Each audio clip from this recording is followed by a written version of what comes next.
قال موسى: يا رب، إني أرى مكتوبا في التوراة أن هناك أمة تأتي إذا استقرت اللقمة في بطونهم غفرت لهم، لأنهم يبدأون الطعام بسم الله ويختمونه بالحمد لله، اللهم اجعلهم أمتي يا رب. قال الله عز وجل لموسى: يا موسى، هذه أمة محمد.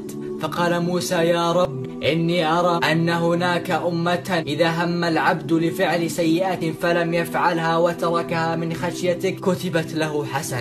قال الله عز وجل: هذه أمة محمد. قال موسى: يا رب، إني أرى مكتوبا في الألواح أن هناك أمة إذا هم العبد لفعل حسنة فلم يفعلها كتبت له حسنة، فإذا فعلها كتبت له 10 حسنات. فقال الله لموسى: يا موسى، هذه أمة محمد. فقال موسى لله عز وجل: اللهم اجعلني من أمة محمد. موسى يتمنى بأن يكون من أمة محمد.